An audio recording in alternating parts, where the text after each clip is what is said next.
another Q&A episode. I am Coach Mack, the founding health coach of Running with Bacon, where I help women become their strongest, fittest selves one small step at a time. And I am joined by my co-host, Renata.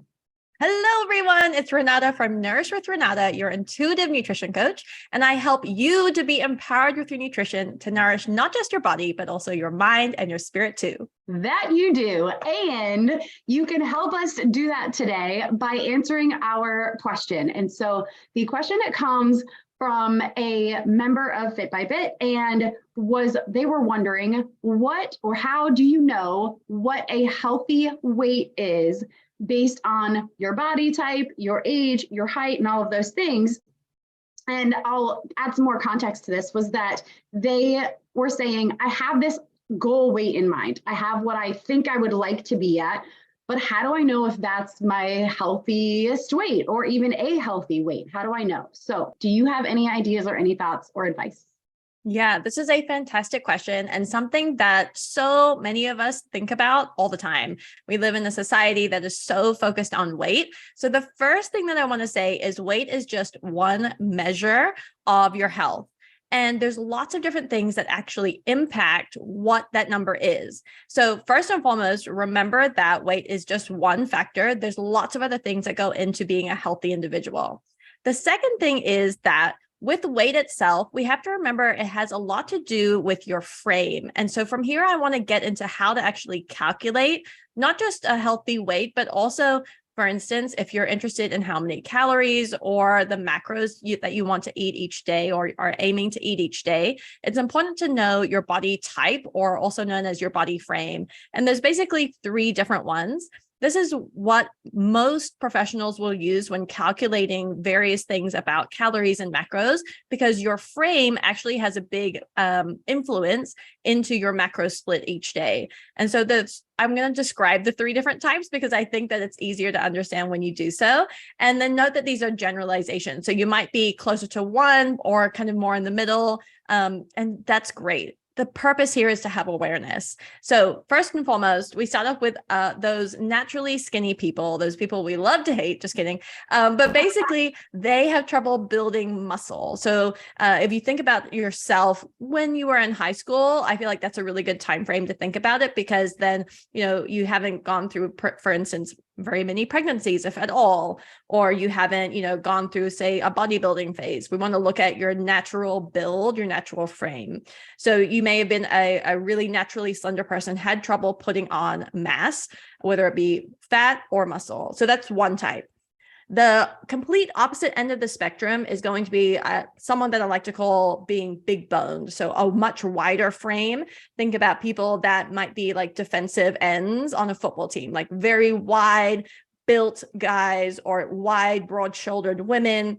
That would kind of be the opposite. So the very slender versus the very broad shouldered. And then you also have the third type, which is in the middle. So more of an athletic build. If they try, they can put on muscle. If they're eating in a healthy way, they don't tend to put on a whole lot of fat. So knowing these three different types is helpful, because once you know that information, you can actually go back into various calculations to determine your calorie intake and your macro split, which will then have an influence on your body weight. Now, saying all that, when we talk about creating a healthy body weight, we also think about BMI, the body mass index. And I know, Mac, that you have some issues with this, and I want you to talk about it because I think that we're on the same wavelength about this. Yes, I am guessing that we probably are, even though I don't know if we've actually ever had this conversation. So maybe that's a question for another video, but I do have issues with BMI. So if you have ever had a doctor tell you that your BMI is in a certain range, so I think what they do is there's something like very underweight or underweight, normal, overweight, very overweight, like it comes in these bracketed categories. And all it takes into account is your height and your weight. As Renata was talking about, we have different categories of body types that have a natural propensity to be slimmer or thicker or more muscular, things like that. And our BMI doesn't take any of those into account. And so BMI is really helpful on population-wide scales when we're talking about, in our case, the US, which is over 300 million people. BMI can give us good indicators to help make, say, like health policy decisions based on the general health or general body sizes of people. Like, we're all pretty overweight as a country. That's a fact.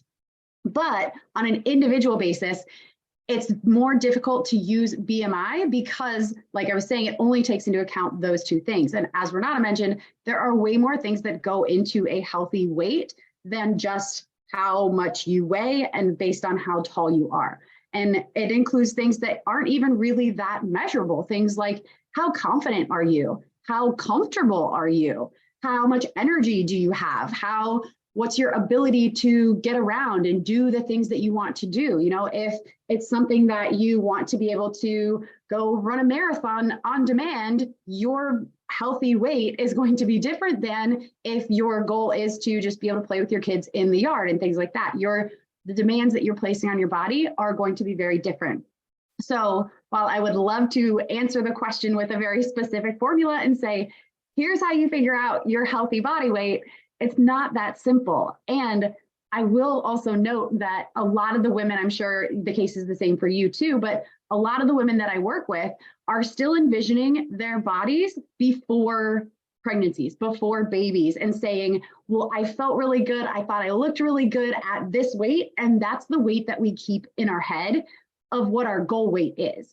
So maybe, oh, I want to get back to my pre-pregnancy weight. I want to get back to this size. And it's like, well, but you grew a human. Your body has changed. Your frame has changed. Once you have a baby, your hips widen, which I know I don't need to tell you. But so you carry weight differently. So what felt amazing and healthy and your most confident and energetic weight pre-babies may not be your post-baby healthy goal weight. But again, we have that mental connection with what it was before, and we don't take that into account with realigning our goals after certain life changes happen. So that's, yeah, in a very, very small nutshell, my thoughts on BMI and determining a healthy body weight. Yeah. And I love that you mentioned that too, because I think the key here is, what is a healthy body weight for you and for your particular goals? Because someone that wants to be stronger, build more muscle, their idea of a healthy body weight is going to be different from someone who wants to lose weight, right? And so this is a very important thing for everyone to consider, including, and this is one of the things that really irks me, because we put so much emphasis on body weight and we become so obsessed with it. And it can be very detrimental to our mental health, because for another person, a healthy body weight may be gaining 50 pounds because they've had an eating disorder that has really messed with their minds, messed with how they look at food and their relationship with food. And so the most important thing when determining your healthy body weight is, what is healthy for you and your particular goals. So always remember that. Yes. And one last thought is another thing to consider is body composition, not just body weight, because like me at 150 is different. Me at 150 right now with my amount of muscle is different than me at 150 with, say, half the amount of muscle or twice the amount of muscle. Like, there are the various, how much muscle and how much fat you actually carry around can really impact how you look and feel naked and in your clothes. But the same weight on the scale can look very different on very different people and body types and amounts of muscle. So I'll leave you guys with that little gem as well. Again, maybe body composition will be a question for another video. Yeah, I love that. Great point. Okay, that's our question for the day. Woohoo, we did it.